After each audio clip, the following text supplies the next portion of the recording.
Hey kids, you're about to listen to a comedy podcast. That means that none of this is medical advice. If you need medical advice or medical care, please contact your doctor. Welcome to the Jock podcast featuring Dr. London Smith, the only podcast on the internet that is fully back open 100%.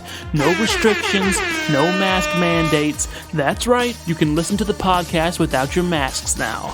Enjoy. Hello, and welcome to the Jock podcast, where we discuss fitness and health and how to incorporate our modern understanding of science and medicine into our daily lives, but without it being so boring. I'm your host, drlondonsmith.com. I'd like to begin by apologizing to our listeners. We've received some feedback about the excessive amount of technical medical terms that I've been using, such as apolipoprotein E epsilon 4 allele and April Fools, so I'll try to temper my terminology to a simpler one in the future. Here to help with that is our producer Cameron.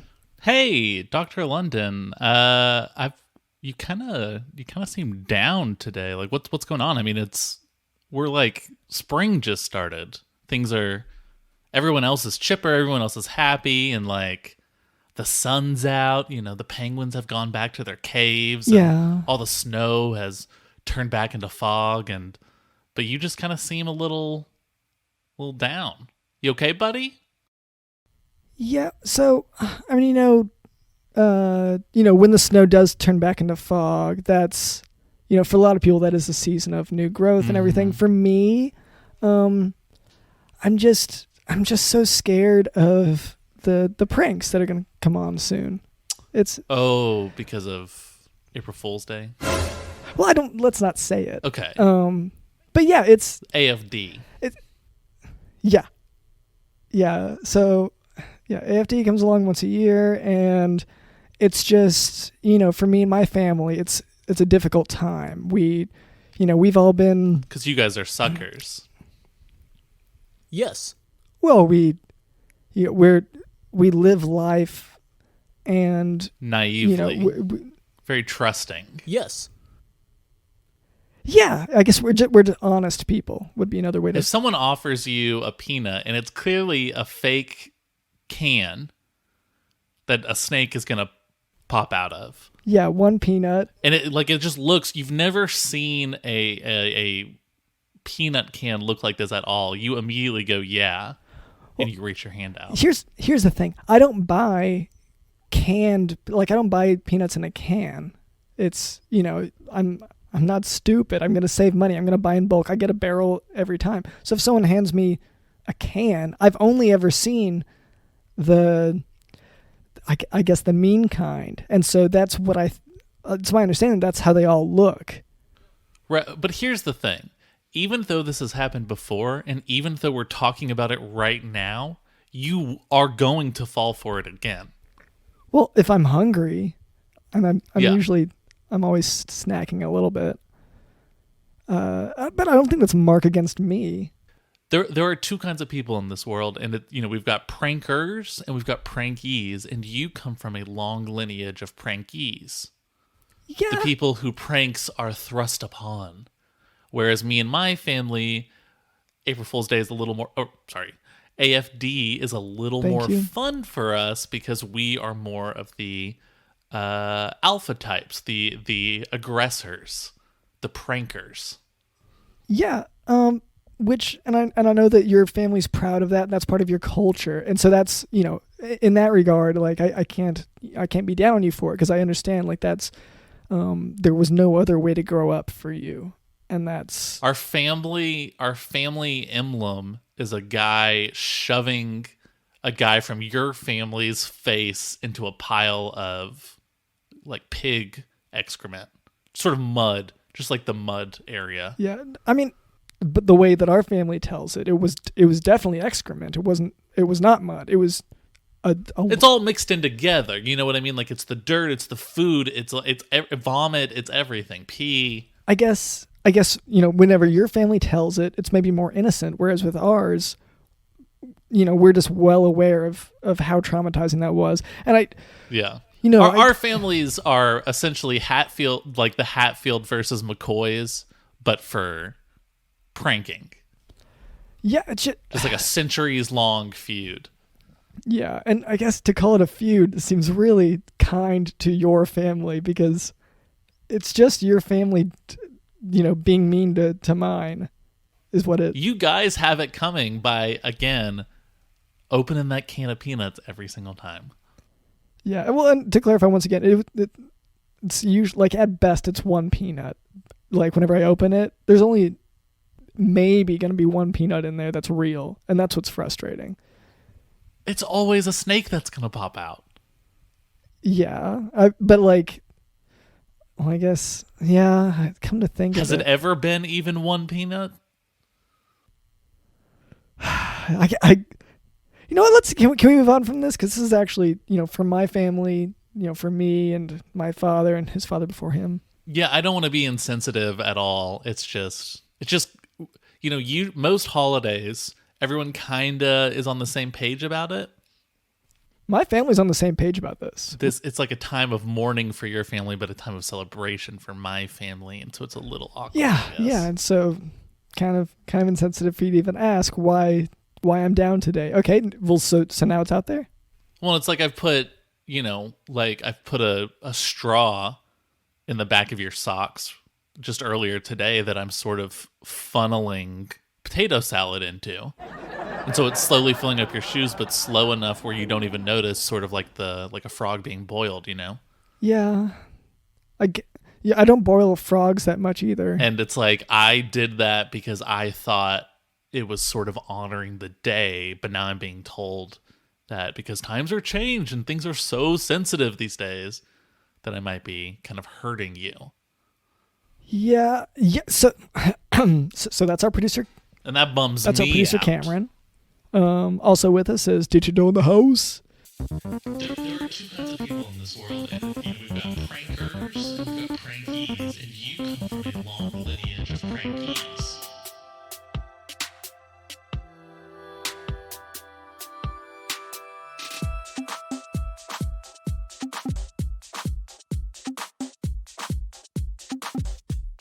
Because times are changed and things are so sensitive these days. Because times are changed and things are so sensitive these days.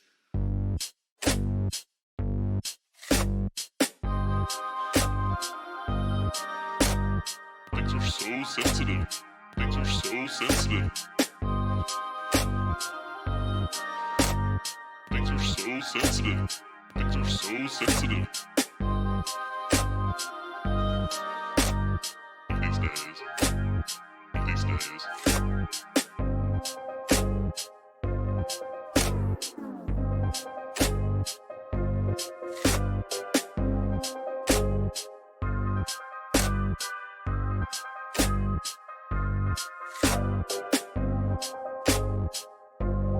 Because times are changed, things are so sensitive these days.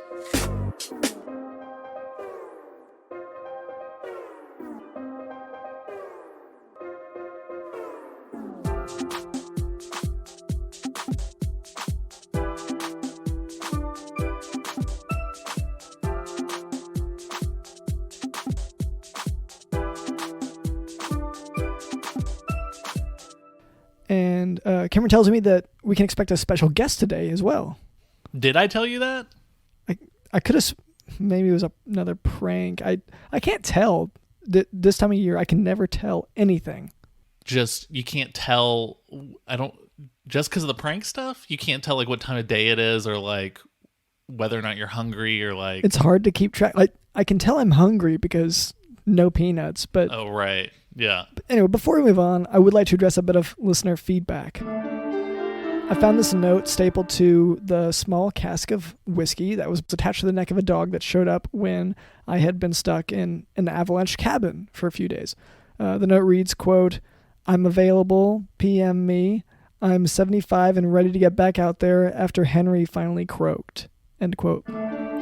So first of all, thank you to this listener for reaching out with this question on the Jock podcast. I mean, I guess it's not so much of a question as... a statement of intent, I guess. Yeah. So I guess thank you. I'm not sure that I'm interested, but I'm also, I don't want to be using ageism here as an excuse. You usually go for people a little older. Yeah. Okay. Well, in any case, to this listener, thank you for listening. Now for today's medical topic, pseudomembranous colitis. Whoa. That's so weird. Okay. I'm writing a script about that. About pseudomembranous colitis? Yes. Okay. That's so strange. This is perfect for both of us. Yeah, this is great research for you. Okay. So pseudomembranous colitis, also referred to as antibiotic-associated colitis, is one of the most common hospital-acquired infections and is an increasingly frequent cause of morbidity and mortality among older adult hospitalized patients. So basically, a patient will have recently been given broad-spectrum antibiotics, and this antibiotic treatment kills the organisms in the patient's gut that normally inhibit the growth of this one bacteria called Clostridioides difficile. It's formerly known as Clostridium difficile.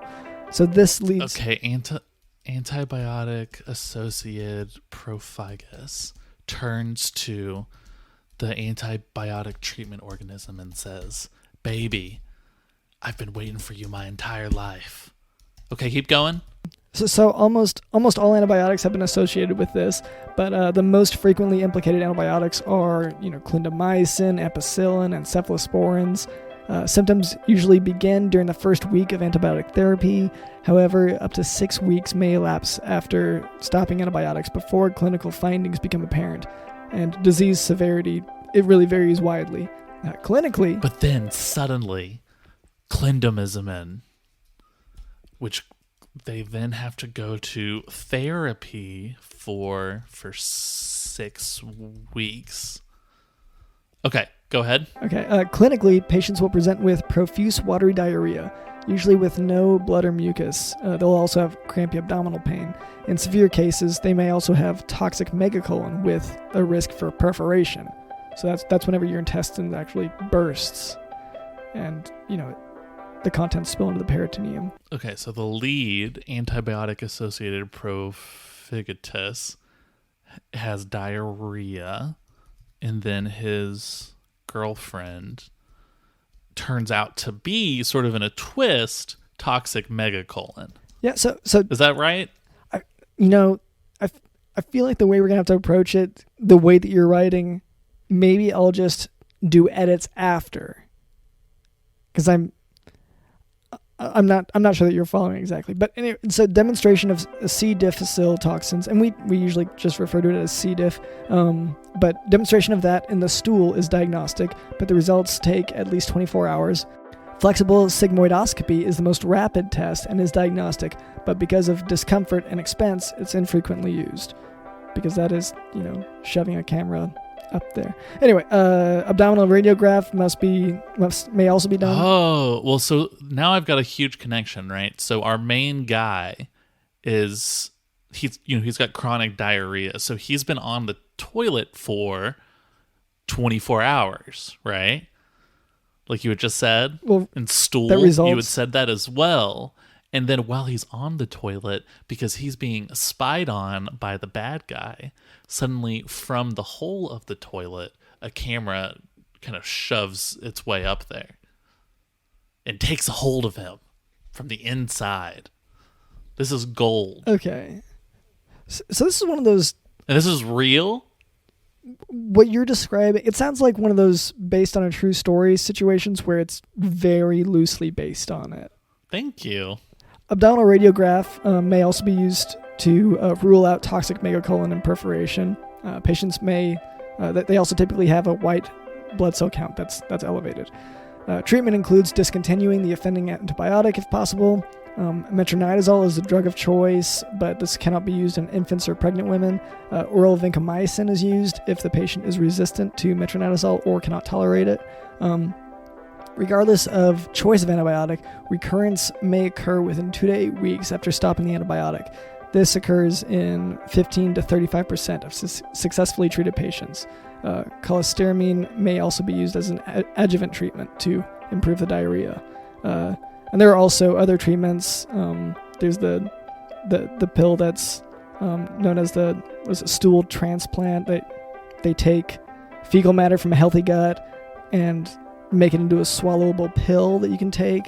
And so that's another possible treatment out there.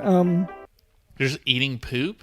Yeah, I mean that's more or less what's happening. It's in pill form, like with the plastic sort of the covering. Mm-hmm. But yeah, it's a very odd thing, but that's.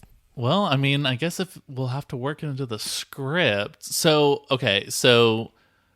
his girlfriend, who was hiding the fact that she was toxic megacolon, right?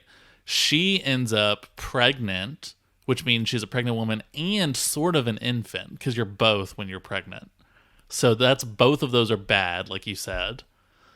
And so the only way to stop her white blood cells, because they're from taking over her body, because they're racist, because they're white blood cells, is to eat these poop pills. There's Am I close? The final conclusion is relatively close, in terms of a treatment option. Let's keep writing and we'll just workshop it. How about that? Okay, because this is due tonight. Is the only thing. Okay, we'll try to work on it. Wait, sorry. Who is it due? Who are you writing it for? Sundance. And they said you have to finish. I paid a lot of money for a slot, and I've got to have sort of like a trailer and a preview by tomorrow. Okay. So the script at least needs to be done tonight, and then pre-pro and sort of filming needs to happen tomorrow morning, I guess. Yeah, just squeeze that in. Don't you have a big breakfast planned? Ooh, yeah, that's going to be tough to try to squeeze in the you've been filming. sending out those invites to everyone. Oh, yeah. Well, and you rented out the stadium? It's not even, I didn't invite I didn't invite anyone. I sent out notifications that I am going to be doing this on this day. Yeah. Well, and you said I didn't invite people to come have breakfast with me. I was just letting people know, hey, I'm going to have a huge breakfast. Yeah. Tomorrow. Okay, yeah. I guess I'm going to live stream it. Yeah. It's going to be a Twitch thing. Yeah. Yeah. Well, I guess whenever you said, free food, I guess you just meant for you. Yeah.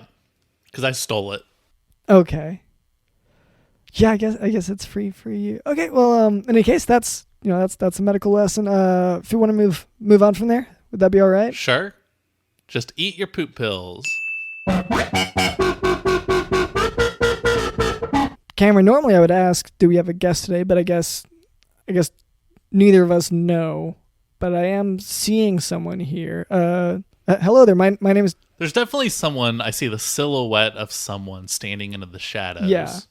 Well, so my name. Hello there, shadowed figure. My name is drlondonsmith.com, and this is our producer Cameron. Step forward, man. Step forward, good sir. I'll approach. All right, I'll approach. All right, and what was your name? Hi, my name is Jimmy French Stewart. Okay. Nice to meet you. Are you lost? Is this? I tell you, I am lost, but I'm not without a cause. Okay. If you're here for the breakfast thing, that's not till tomorrow.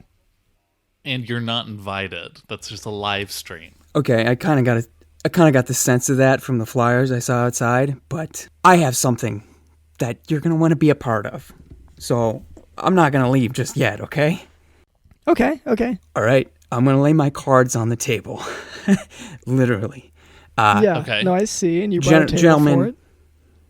Yeah. I bring things. I'm not one to say you're not allowed to be here. I'm one to just sort of thrust myself into a situation and assume I am allowed to be there. Yeah, okay. You notice these cards have just 3 letters on them. The letters, I guess it's 2 letters, but one of them is repeated. In any case, SOS. Okay. Right? Okay. Save our ship. You would think that. Turns out it's not trademarked yet. So did you like want SOS and then work backwards from there? Pretty much. It's a catchy sort of, it's got some oomph to it. It's got some flavor. It's very easy to signal it with like shutters on lights on ships. Mm-hmm. People know what it means. That's free advertising, Okay. And I thought if I can capitalize on it, I want to capitalize on it. So we're going to be throwing Save Our Ship out the window. So before we hear what you're about to, I guess, pitch to us. So you're hoping that when you see or hear Save Our Ship, people are they're gonna not think Save Our Ship. They're gonna think your brand. They're gonna think your product. That's what you're hoping for. Absolutely. Okay. Well, fine. Let's. Yeah. What does SOS stand for with your? Well, I'm glad you asked. Because let's just be honest. You know what's missing in medicine these days is money. Oh, okay. Yes. Right? But there needs to be more money. Yes. So I'm here to talk about sponsors on Scrubs. That's SOS. What does that mean? Sponsors on Scrubs. Yeah, you're talking about commercials like a Doritos commercial during The show Scrubs. the episode of Scrubs where Brendan Fraser dies. That's been done. No, that it sounds honestly a lot harder than what I was actually thinking. My cousin has a sort of a patch maker. She's in all sorts of these arts and crafts, these Etsy projects. Yeah. And she made me a patch, and I put it on my jacket, and I thought, there's money here. She's already making money on Etsy, but there's got to be more somewhere. And by patch maker, you're just talking about a sewing machine, right? 100%, yeah, it's a singer. And I didn't always peddle shady businesses. Whoa. You instantly jumped to referring to your own business as shady. We didn't even call you out or anything. So what is it? What are we talking about here, this shady business you've got going on? Scrubs the clothing. Uh-huh. Those things are so boring. That I agree with. You can look, Dr. London right now is, of course, wearing his signature scrubs that he always wears every day. And it's just, you look at him and it's like you want to look away as quickly as possible. And I don't know if that's him. I don't know if that's the scrubs. I'm not here to make accusations like that, but something's off. It's not good. Even if you were a plainclothes doctor, if you had some khakis and a nice check or a houndstooth, I still wouldn't buy it. I used to race cars. Okay. Looking at me, I used to race cars, and I got in a wreck this one time. And as I was lying there, just on the track, and I could hear them yelling over the loudspeaker, "Is there a doctor? Is there a doctor?" And people are running towards me. There's this guy in unremarkable clothing, and he approached me. And I was like, "I don't know you, man. Who are you? Get those scissors and knives away from me." And my racing buddy in his fireproof suit, there I see Coca-Cola. There I see Pennzoil. And I thought, I trust him because I know what he is and what he stands for. Eventually they restrained me so the real doctor could actually help me, but doctors need some recognition power. So you're talking about getting like corporations and stuff to advertise on doctors, exactly. Scrubs. Wow, that is very interesting. And I mean, Dr. Lennon, this probably speaks to you as sort of a greedy, money-hungry doctor who is constantly trying to sell out to Pfizer, right? So here's the... No, what? You almost said yeah.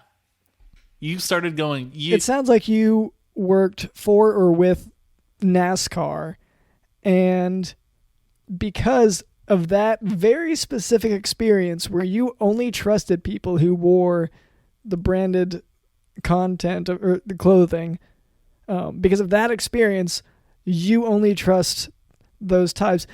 And you seem to think that everyone else will trust based on the fact that someone is wearing, advertisements on their body. Does that But I mean, Dr. London, you're trying to say like he sees the world in this very specific way, and that's true, but that doesn't mean that it couldn't also be beneficial for other people to see the world that way, even though we don't, because we don't have that NASCAR experience. Okay. Yeah, I didn't Maybe be a little more open-minded about it. Doesn't he make a good point that knowing who you support, knowing who is propping you up, and having that just be upfront might kind of be useful information to know that you're bought by Pfizer and Coca-Cola. That's why you tell every single patient that the only cure for cancer is Coke.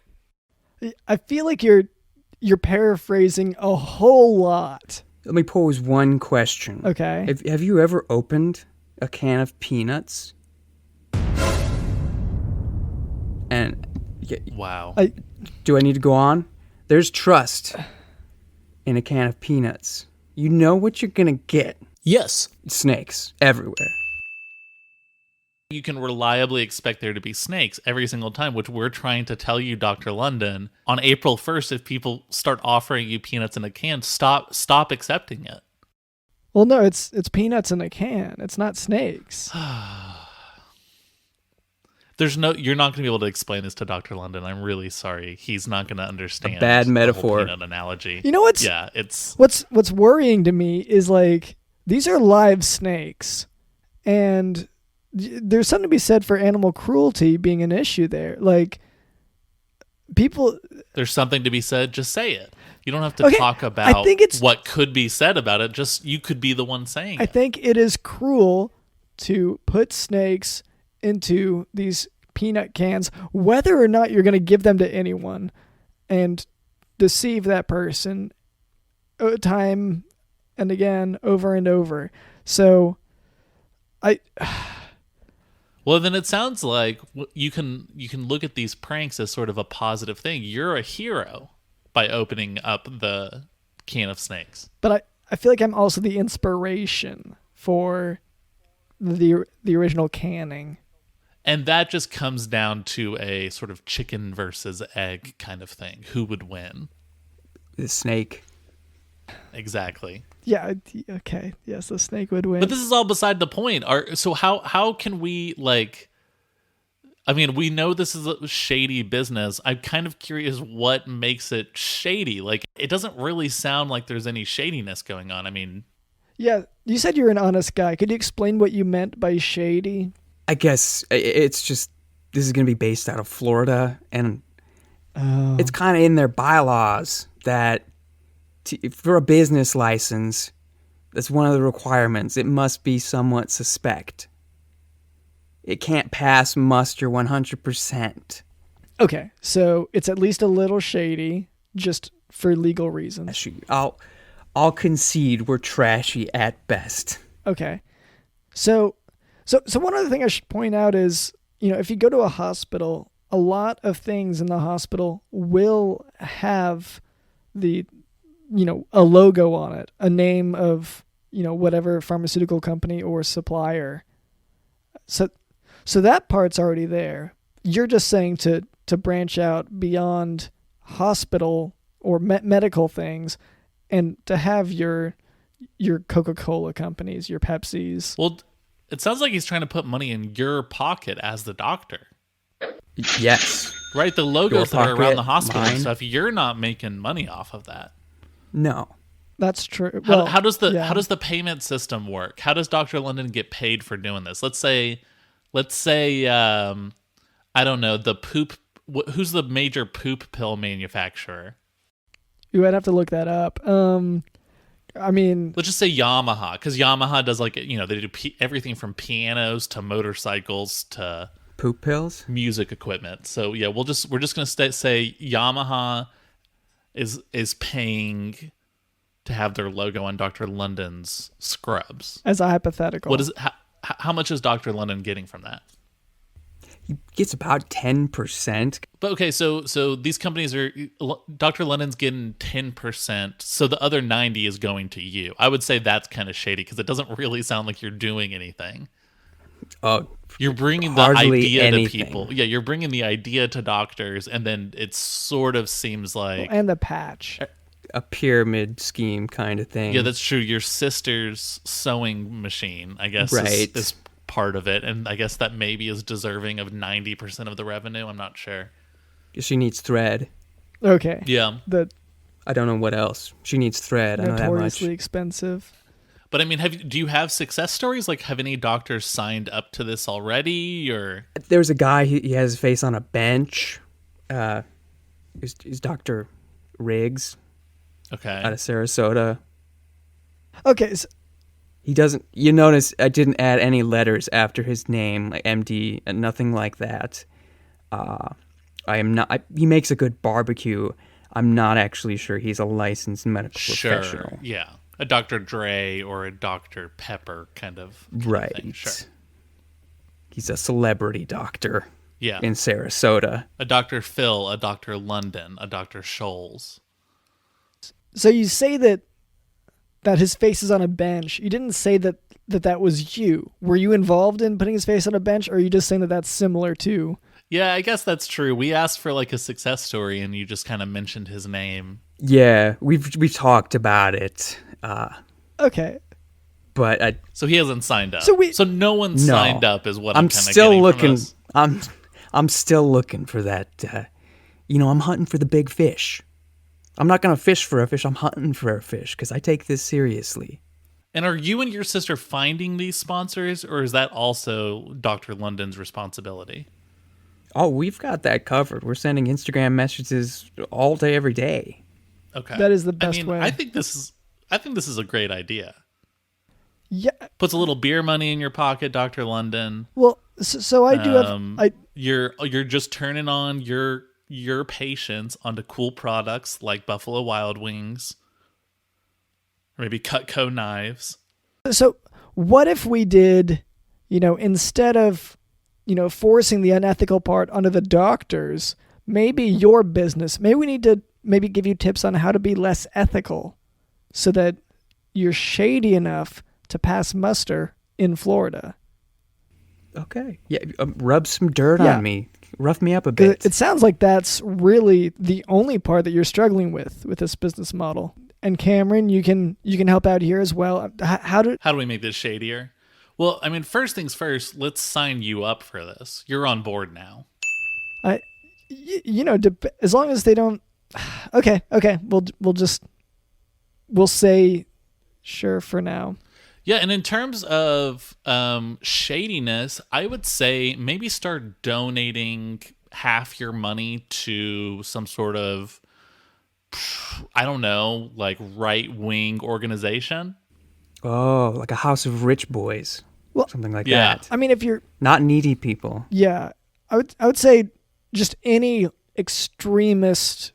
Well, and this is a thing where I can't actually advise that because I would be against it. But we're one to try to make their business shady, then highly associating with shady people is a great method of doing so. There's a lot of weird people with their faces on benches where I'm from. What if half of your income went to companies like Raytheon or Halliburton, companies that don't take donations because they're private contractors, but you are sending them, you're cold calling them essentially with buckets of cash, being sent towards these like private military contractors. Yeah. These weapons That manufacturers. sounds bold. Yeah. I like bold action, so that excites So me. yeah, I would say if half of your income was sent as unsolicited donations to weapons manufacturers and private military corporations, I think that would be really cool and go a long way for your reputation. Oh yeah, I can imagine the Sunday brunches now. We don't do dinner parties so much around here, but just Sunday brunches a lot. And the elbows I'll be rubbing when I'm slinging cash at these people will-nil. Oh yeah, both will and nil. Yeah. Okay, yeah. I really think we got you kind of set up here as a real legitimate and, less legitimate as well, for the sake Yes. of working in Florida. Well, I mean, I do got to ask, it sounds like you've pivoted away from being a race car driver entirely. Does that mean you were terrible at it? Or was the injury so bad that you couldn't race anymore? Or what happened there? Something changed in me. It was my organs. They kind of got rearranged as a result of the accident. Okay, so not something changed emotionally, something No. physically changed inside. Okay. And now I just can't handle it. I got to stop and otherwise my guts just they get all angry. I'm sorry to hear that. Yeah, and if people endure enough injuries, and that obviously happens post surgery as well, there are these adhesions that can form with your organs bouncing around, and it can cause some some real mechanical disruption in your gut. But in any case, I feel like we've come to kind of a conclusion here, which is important because we have chores to do. Aww. And if you don't mind being a part of it, we just you've helped me, I'll help you to some extent.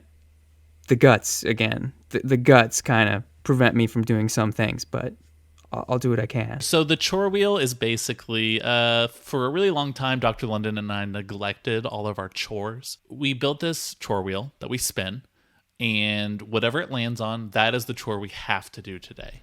There's no backing out. Even if we don't want to do it. So, do we want to give this baby an old spin? Stewart, would you like to spin it? All right. If you insist, I'll go for it. All right. All right, here goes nothing. Oh no. Okay, I was hoping it wouldn't land on this is really this is a difficult one. So the chore is to share the April Fool's prank you have planned, and I hate saying those words, but it is on the Chore Wheel. And there's so much glass on the floor that I really wish it was sweeping or vacuuming or anything. Just even picking up the glass, just something related to anything. It. Yeah. Yes, because it hurts so much. So we're just supposed to talk about the pranks that we're planning? Yeah, well, it only says prank, so singular, which prank you have planned. But I guess if you have a few put together. Yeah, so, I mean, obviously, because I come from a family of merry pranksters, there's a lot of different things going on. And I'm not going to reveal a lot of them because, spoiler alert, the target of a lot of these pranks is in this room right now. So Mr. Stewart. Okay. Yeah. Yep. Kind of mean to do to a guest, but all right. Yeah. But I can reveal one of them. Because this one's not directed towards you, Dr. London. Or our guest. This is directed towards my cousin. And you know what I'm going to do? I'm going to steal his wife. Oh, is that a metaphor? No. I'm going to break up their marriage. Okay, so not even... It's a classic in Florida, I tell you. Yeah, man. That's a classic prank. Think about the look on his face when he realizes that I ruined his marriage as a bit. Yeah, just devastated his life. And that's it. Yeah, so I guess it's time for my prank. And well, it's as you know, I don't really like this holiday. I feel like I've been victimized quite a bit by it.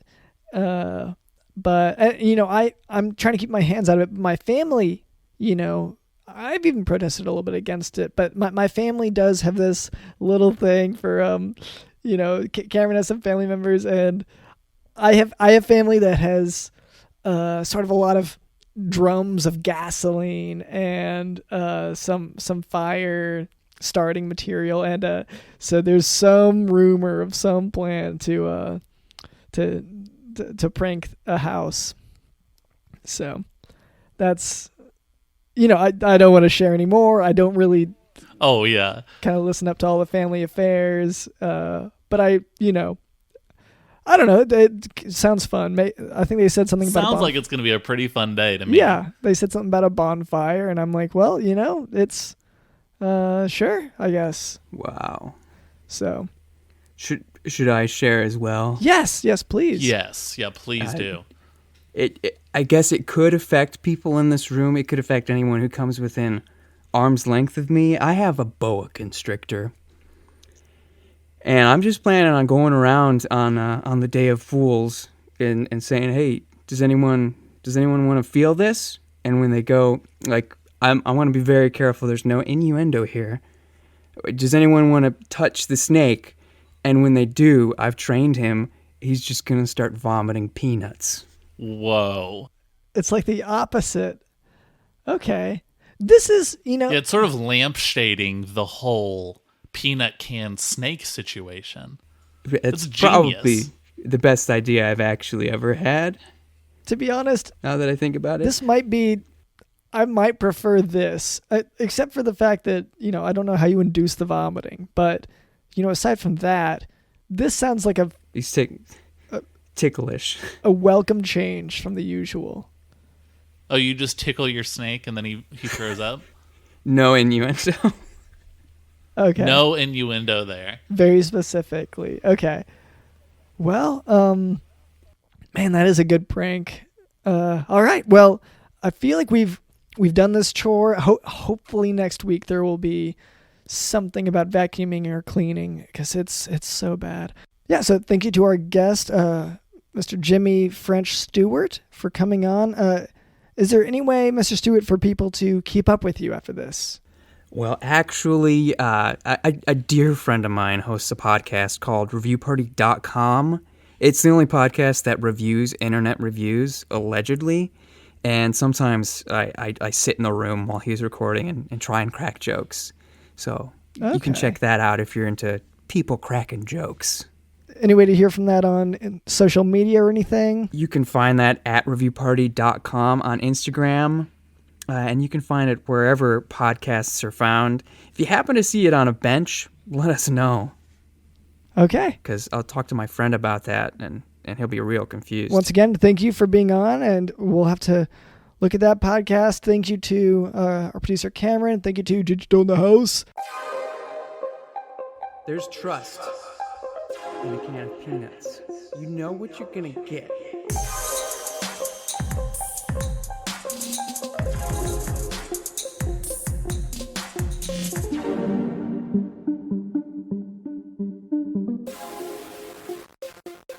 Snakes everywhere.